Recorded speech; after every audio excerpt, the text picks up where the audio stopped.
नमस्कार। State bulletin में आप सभी का स्वागत है। मैं हूं आपके साथ तनली सिंह पालीवाल। खबरों की शुरुआत करते हैं, रुक कर लेते हैं झारखंड की खबरों का। झारखंड मंत्रालय के विभागवार समीक्षा बैठक के दूसरे दिन मुख्यमंत्री चंपाई सोरेन की अध्यक्षता में बैठक आयोजित की गई, जिसमें मुख्यमंत्री ने पंचायती राज, पेयजल स्वच्छता, महिला बाल विकास जैसे विभागों की समीक्षा की।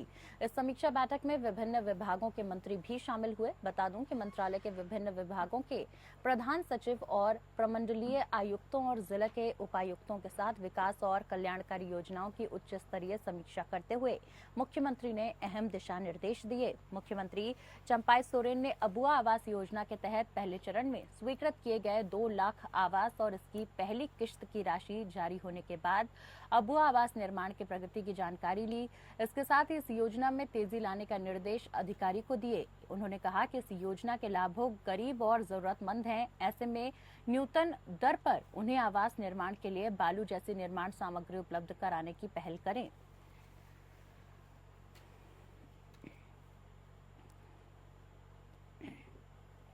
लोहरदगा जिले के कुड्डू प्रखंड के कड़ाक और लोहरदगा प्रखंड के वराटपुर सीमांत के बोड़ा नदी पर लघु सिंचाई विभाग की तरफ से रेती जमीन पर अवैध रूप से चेक डैम का निर्माण किया जा रहा है, जिसे आक्रोशित ग्रामीणों ने बंद करा दिया है। दरअसल ग्रामीणों ने आरोप लगाते हुए बताया कि विभाग ने नियम अनुसार ग्राम सभा और जमीन मालिक से सहमति भी नहीं ली और रेती जमीन पर वन साइडेड जहां 39 फीट की नदी है, वहां 100 फीट का चेक डैम जबरदस्ती दबंगई कर बनाया जा रहा है। साथ ही साथ ग्रामीणों ने बताया कि जब से निर्माण कार्य की शुरुआत हुई है, तब से ग्रामीण विरोध कर रहे हैं, लेकिन ठेकेदार मुनीलाल और मुंशी बिगड़ मुंडा रैतों को गुमराह कर निर्माण कार्य में जुटे हैं। वहीं ठेकेदार मुनीलाल ने कहा है कि विभाग ने टेंडर किया है जिसके तहत कार्य किया जा रहा है। उसने स्वीकार करते हुए माना है कि किसी का निजी जमीन पर कोई सार्वजनिक कार्य क्यों नहीं करने देगा। जितना जितना भी बना रहे हैं, जितना लंबा बनाना है बनाइए, लेकिन दोनों साइड में बराबर लीजिए। रैती जमीन में लेते हैं या परती जमीन में लेते हैं, लेकिन दोनों तरफ बराबर चेक डैम बनना चाहिए। यही हम लोग में ज़्यादा बन रहा है। वो हम लोग का ज़मीन है, जैसे कि हम लोग की जब से शुरू किए हैं, जब से खुदाई शुरू हुआ है, तब से आके हम लोग लोग को मना कर रहे हैं कि यहाँ से हम लोग का ज़मीन बहुत चला जाएगा, बहुत नुकसान हो जाएगा कह के। लेकिन ये लोग बोल रहे हैं कि नहीं भैया, यहाँ से यहाँ तक जाएगा, यहाँ से यहाँ तक जाएगा, ऐसे कह के ये लोग हम लोग का गुमराह करके ये लोग आज तक इतना दिन अति कर दिया है। पेड़ तो उखाड़ के साइड भी कर दिया है और बाकी और भी पेड़ जाने वाला है। जमीन के साथ साथ पेड़ भी जाने वाला है। मामले आके यहाँ पे माफी नहीं करेगा तब तक इस मामले में कुछ नहीं कहा। रांची पुलिस और लखनऊ आर्मी इंटेलिजेंस की टीम ने संयुक्त कार्यवाही करते हुए ब्राउन शुगर की खरीद बिक्री करते 4 महिला समेत 6 लोगों की गिरफ्तारी की है। दरअसल एसएसपी चंदन सिन्हा को गुप्त सूचना मिली थी कि सदर बरियातू क्षेत्र के रामेश्वरम लेन के पास कुछ लोगों ने ब्राउन शुगर की खरीद बिक्री की, जिसके बाद सदर डीएसपी के नेतृत्व में एक छापेमारी दल का गठन किया गया, जिसके बाद पुलिस टीम ने लखनऊ मिलिट्री इंटेलिजेंस की इकाई के साथ उस स्थान की घेराबंदी कर छापेमारी की। वहीं छापेमारी के दौरान कमरे में मौजूद सभी 6 लोग, जिससे 4 महिला और 2 पुरुष ब्राउन शुगर के पाउडर को अल्युमिनियम फॉइल में लपेटकर छोटी छोटी पुड़िया बना रहे थे, जिसके बाद पुलिस ने सभी को गिरफ्तार कर लिया। आरोपियों के पास से 11.27 ग्राम ब्राउन शुगर, 90,000 रुपए, 6 मोबाइल समेत कई अन्य सामान बरामद किए गए हैं।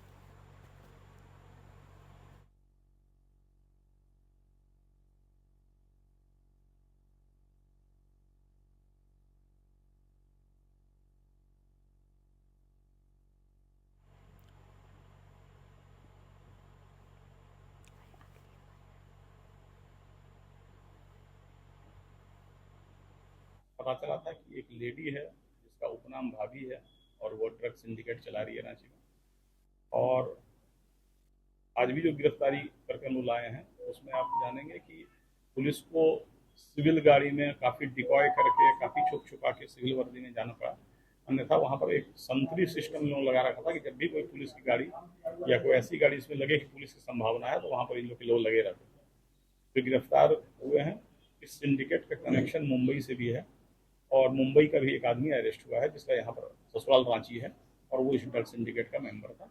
ये एक महत्वपूर्ण खुलासा है और इसके आगे भी हम लोग को जो है सफलता मिलेगी ये पूरे कनेक्शन को जानने। तो गिरफ्तार हुए हैं भाभी के गैंग में कौन कौन?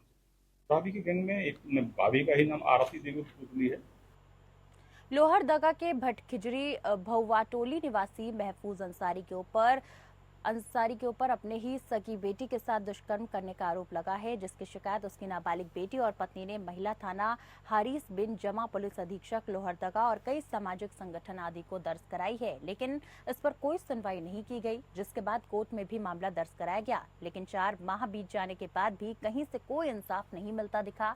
फिर थक हार कर अब हिंदू संगठन में भरोसा जताया गया है। दरअसल पीड़िता ने बताया कि उसे केस उठाने सहित परिजनों की तरफ से कई प्रकार की धमकियां दी जा रही थी। वहीं पीड़िता को मेडिकल जांच के नाम पर कई बार महिला थाने में परेशान किया गया। बिन बताए बाहर खेलते हुए बच्चों को भी पुलिस उठा लेती है। उसने कहा, मेरे दोनों बच्चों की पढ़ाई लिखाई का समय है, स्कूल भेजने में भी डर लगता है, मेरे साथ मेरे बच्चों को भी खतरा है। तो वहीं बजरंग दल के जिला प्रमुख उमेश कुमार सिंह ने कहा कि अगर पीड़िता को न्याय नहीं मिलता है तो हमारी संगठन डीआईजी, जीपीपी और राज्यपाल तक मामले को लेकर जाएगी।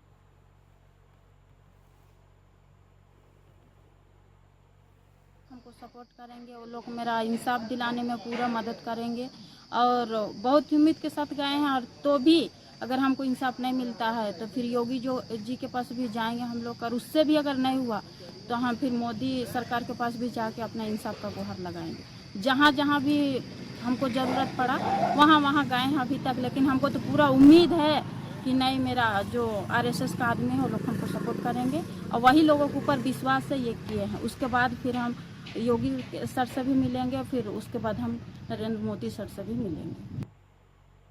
लोहरदगा के कैरो थाना क्षेत्र में 15 साल की एक नाबालिग लड़की की चाकू से गोदकर बेरहमी से हत्या कर दी गई। लड़की की लाश डोभा से मिली। बता दें कि सिंचाई के दौरान जब डोभा का पानी कम होने लगा तो लड़की की लाश नजर आई। आशंका जताई जा रही है कि हत्या के पहले लड़की के साथ दुष्कर्म किया गया है।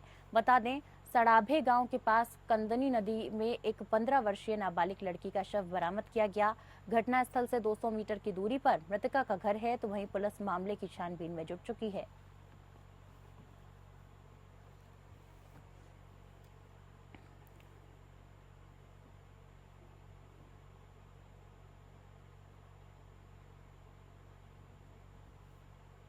और खबरों में आगे बढ़ते हुए रुक करेंगे बिहार की खबरों का। सासाराम का एक वीडियो तेजी से वायरल हो रहा है, जिसमें कांग्रेस के वरिष्ठ नेताओं का चाय पर स्वागत किया गया, जिसमें सासाराम के नवनिर्वाचित सांसद मनोज कुमार हाथ जोड़ते रहे, लेकिन उनके पार्टी जिलाध्यक्ष कन्हैया सिंह समेत अन्य कार्यकर्ताओं ने एक नहीं सुनी।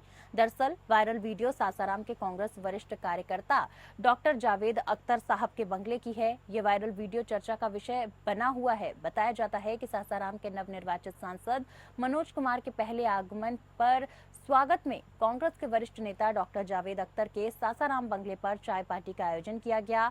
इस चाय पार्टी के बीच कांग्रेस नेताओं की चर्चा शुरू हुई तो लोकसभा चुनाव के दौरान पैसे की लेन देन के हिसाब शुरू हो गया। कुछ लोगों के पास चुनाव के बीच पैसे नहीं पहुंच रहे थे तो उसकी नाराजगी भी बयां करने का सांसद के समक्ष ये चाय की चर्चा के समय सही समझा बैठे। साथ ही लोगों में चर्चा है कि जिस वक्त लेन देन की चर्चा शुरू हुई उसी वक्त बढ़ते तापमान के बीच चाय का भी तापमान काफी तेज था, जिसके उबाल से कांग्रेस के नेता में रगड़ा की वीडियो वायरल हो गया।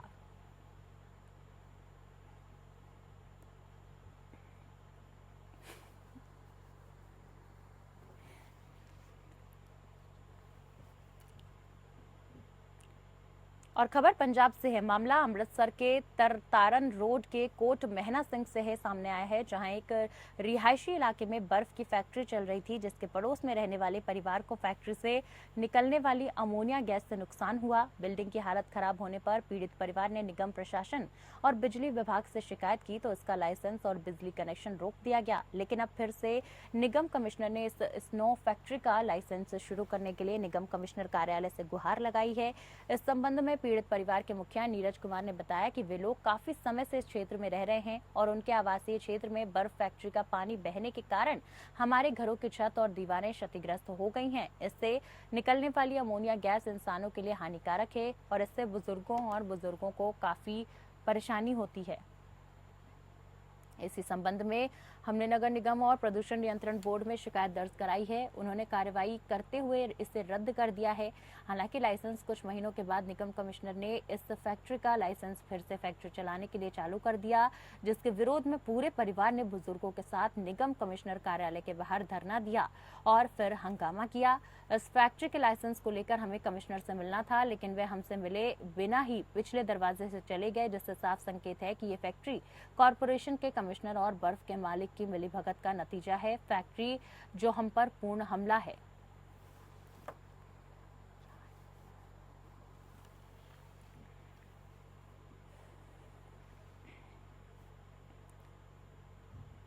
और खबरों में आगे बढ़ते हुए रुख कर लेते हैं महाराष्ट्र की खबर का। लोकसभा चुनाव में निराशाजनक प्रदर्शन के बाद अजीत पवार के नेतृत्व वाली एनसीपी ने महाराष्ट्र में मुस्लिम समुदाय के लिए शिक्षा में आरक्षण की सिफारिश करने का ऐलान किया है। मुस्लिम समुदाय तक पहुंच बढ़ाने और इसी साल सितंबर-अक्टूबर में होने वाले महाराष्ट्र विधानसभा चुनाव में समुदाय का वोट हासिल करने का ये एनसीपी का एक पैंतरा माना जा रहा है। दरअसल एनसीपी ने हाल में संपन्न हुए लोकसभा चुनाव में 4 सीटों में से केवल 1 सीट जीती है। चुनाव में लगे झटके के बाद महायुति सरकार का हिस्सा एनसीपी अब मुस्लिम समुदाय को शिक्षा में कोटे देने के लिए बीजेपी और शिवसेना के साथ बातचीत करने की योजना बना रही है, जिसने दलितों और आदिवासियों के साथ मिलकर महायुति के खिलाफ मतदान किया था। उन्हें डर था कि अगर 400 सीटों का आंकड़ा पार करने और केंद्र में सरकार बनने के बाद बीजेपी ने संविधान में बदलाव किया तो उनका अस्तित्व खतरे में पड़ जाएगा। वहीं महाराष्ट्र एनसीपी के मुख्य प्रवक्ता उमेश पाटिल ने कहा कि हम अपनी स्थिति पर अड़े हुए हैं कि मुस्लिम समुदाय को राज्य में शिक्षा में आरक्षण मिलना चाहिए। बॉम्बे हाईकोर्ट ने कांग्रेस एनसीपी सरकार द्वारा मुस्लिम समुदाय को 5% शैक्षणिक आरक्षण देने के फैसले को स्वीकार कर लिया था। हालांकि बाद में यह मामला ठंडे बस्ते में चला गया। इसको लेकर रायगढ़ से नवनिर्वाचित सांसद सुनील तटकरे ने कहा कि हमने पार्टी के अल्पसंख्यक प्रकोष्ठ की बैठक की है। बैठक के दौरान हमने उनका पक्ष सुना। अब इस मामले को लेकर एक बैठक और की जाएगी, उसके बाद ही हम किसी नतीजे पर पहुंच पाएंगे।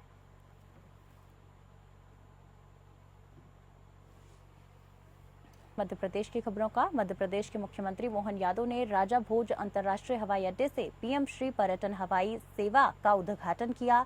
मुख्यमंत्री मोहन यादव ने कहा कि भोपाल से बड़े नगरों को जोड़ने के लिए सुविधा की शुरुआत कर रहे हैं और आज उसके पहली उड़ान का लोकार्पण करते हुए यात्रियों को रवाना करने का कार्यक्रम किया गया है।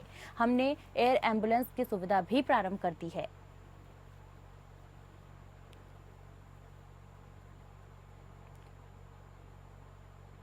पीएम हम सबके लिए सौभाग्य की बात है, देश के अंदर वर्तमान का दौर तो स्वर्णिम काल की तरह चल रहा है। जब यशस्वी प्रधानमंत्री तीसरी उड़ान के लिए आगे बढ़ रहे हैं, जोरदार अभिनंदन करो माननीय नरेंद्र मोदी जी का। कितने प्रकार से सोचते हैं, कितने अलग अलग प्रकार के प्रयोग होते हैं और इस उम्र के साथ उनकी अपनी ऊर्जा, ऐसा लगता है कि परमात्मा हमारे लिए विशेष भारत की उनका हमारे साथ जुड़कर के सरकार चलाना ये हम सबका सौभाग्य है। और अपने प्रदेश की अगर बात करें तो प्रदेश के अंदर ये मध्य प्रदेश का भौगोलिक एरिया, ये हम पे 250 साल से ज़्यादा तक राज करने वाले इंग्लैंड से भी बड़ा है। मध्य प्रदेश का भौगोलिक एरिया इटली से भी बड़ा है। हमको बार बार इटली याद आती है, लेकिन इटली जैसे राज्य से भी हमारा अपना इस प्रदेश का भौगोलिक एरिया इतना बड़ा है। कई राष्ट्र जिनके नाम ले सकता हूँ, लेकिन उनसे बड़े दोनों तरह से भौगोलिक आबादी भी है और जनसंख्या की दृष्टि से भी अच्छी खासी हमारी, और लेकिन कनेक्टिविटी को लेकर के भौगोलिक एरिया बड़ा होने के कारण से परमात्मा की कृपा है। नदी, पहाड़, जंगल, पर्वत सब कुछ है अपने पास, लेकिन इस क्षेत्र के अंदर जो आवागमन की सुविधा परंपरागत मार्ग से होती थी, उस परंपरागत मार्ग में अभी मोदी जी के माध्यम से भी हमको एक्सप्रेस वे मिल रहे हैं, उस पर लगातार काम कर रहे हैं। जबलपुर के धामपुर थाना के अंतर्गत पदस्थ एक सब इंस्पेक्टर को लेकर क्षेत्रीय लोगों में काफी आक्रोश देखने को मिला। दरअसल जन सुनवाई के दिन क्षेत्र के 2 दर्जन से अधिक लोगों ने पुलिस कप्तान के कार्यालय पहुंचकर सब इंस्पेक्टर के खिलाफ लिखित कार्यवाही दी है। एसपी ऑफिस पहुंचे क्षेत्रीय जनों ने बताया कि धामपुर थाना में पदस्थ सब इंस्पेक्टर शिव कुमार गुप्ता ने लंबे समय से अनैतिक कृत्य किए हैं। आलम यह है कि थाना पहुंचने वाले हर फरियादी को सब इंस्पेक्टर ने पहले ही घेर लिया है और उसके बाद उससे पैसे की मांग की गई गई। वहीं कुछ लोगों से जबरन पैसे मांगकर और पैसे न देने पर झूठे केस में फंसा देने की बात भी कही जा रही है। क्षेत्रीय जनों का आरोप है कि क्षेत्र में संचालित अनैतिक कृत्यों में आरोपी अपराधी तत्वों को सब इंस्पेक्टर की तरफ से पूरा संरक्षण दिया जा रहा है, जिससे कि अपराधियों के हौसले भी बुलंद हो गए हैं। वहीं क्षेत्रीय जनों ने मांग की है कि आरोपी सब इंस्पेक्टर की विधिवत जांच कर उसे दंडित किया जाए।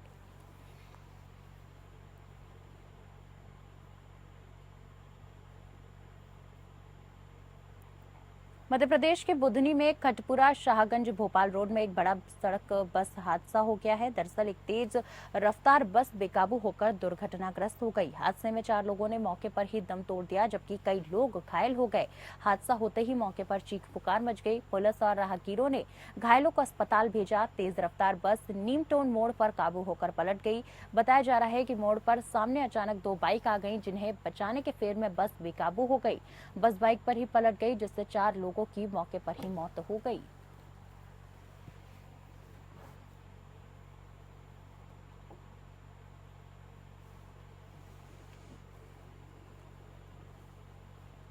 और खबरों में आगे बढ़ते और रुक कर लेते हैं छत्तीसगढ़ की खबरों का। रायपुर में मुख्यमंत्री श्रमिक पेंशन योजना के तहत 60 वर्ष पूर्ण कर चुके 8 और श्रमिकों के पेंशन को श्रम मंत्री लखनलाल देवांगन ने निर्देश पर जारी किए गए। श्रमिकों के हित और उनके बेहतर जीवन यापन के लिए छत्तीसगढ़ में निर्माण श्रमिकों के पेंशन योजना की शुरुआत 29 मार्च को की गई थी। बता दें कि इस योजना के तहत पात्र निर्माण श्रमिकों को पेंशन राशि सीधे उनके खाते में भेजी जा रही है।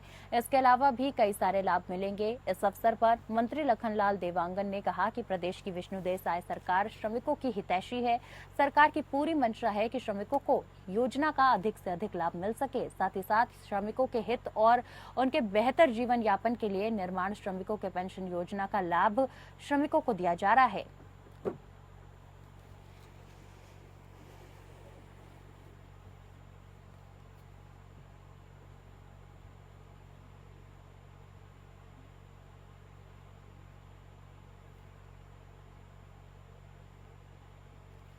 छत्तीसगढ़ प्रदेश के पूर्व मुख्यमंत्री और राजनांदगांव कांग्रेस लोकसभा प्रत्याशी रहे भूपेश बघेल राजनांदगांव लोकसभा सीट पर शिकस्त मिलने के बाद भी यहां के कांग्रेस कार्यकर्ताओं और मतदाताओं के प्रत्यक्ष अप्रत्यक्ष सहयोग के लिए उनका आभार व्यक्त करने के लिए प्रत्येक विधानसभा में विधानसभा स्तरीय आभार बैठक का आयोजन कर रहे हैं।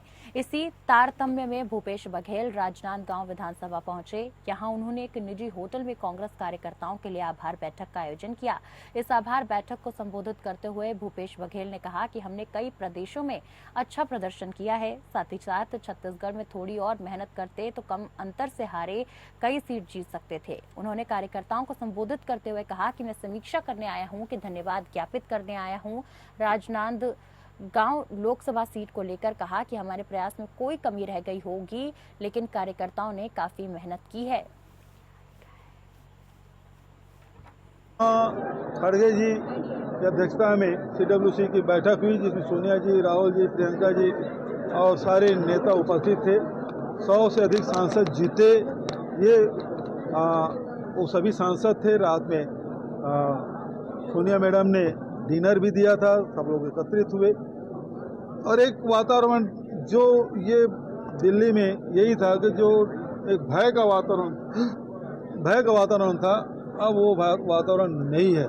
ये डराने धमकाने की कोशिश करेंगे, लेकिन आज जिस प्रकार से महाराष्ट्र आवाज़ उठ रही है, चाहे वो अजित पवार के तरफ से हो, चाहे वो शिंदे की तरफ से हो, चाहे वो मोहन भागवत के द्वारा ही क्यों न हो, जिस प्रकार से आवाज़ें उठ रही है, इससे स्पष्ट है कि ये जो सरकार है बहुत स्थिर सरकार नहीं है। ये डराने धमकाने की कोशिश जो पहले इनकी जो फितरत रही है उस प्रकार से करेंगे तो इसको लेने के देने पड़ेंगे। रायपुर में कलेक्टर डॉक्टर गौरव कुमार सिंह ने प्रोफेसर जयन पांडे ने शासकीय बहुउद्देशीय उत्तर माध्यमिक विद्यालय रायपुर में चल रहे 10वीं और 12वीं कक्षा के परीक्षा पुनर्मूल्यांकन कार्यों का निरीक्षण किया। परीक्षाओं की उत्तर पुस्तिकाएं जांच रहे शिक्षकों को कलेक्टर ने सावधानी से गुणवत्तापूर्वक जांच करने के निर्देश दिए। साथ ही साथ उन्होंने शाला प्रवेश उत्सव की तैयारियों के संबंध में भी संकुल स्रोत समन्वयकों, विकासखंड और जिला शिक्षा अधिकारियों के साथ बैठक भी की है। गौरतलब है कि 18 जून से 10 जुलाई के बीच प्रदेश में शाला प्रवेश उत्सव मनाया जाएगा। इस उत्सव के दौरान स्कूलों में नए बच्चों का शाला प्रवेश होगा। वहीं बैठक में कलेक्टर डॉक्टर सिंह ने कहा है कि हर बच्चा शाला प्रवेश करे, कोई भी बच्चा स्कूल ड्रॉप आउट ना करे। उन्होंने कहा कि स्कूली शिक्षा में संभव नवाचारों पर विशेष जोर दें और अगर कोई शिक्षक अपने स्कूल में किसी प्रकार का नवाचार कर रहे हैं तो उसे भी सभी के साथ साझा करने के निर्देश दिए जाएं।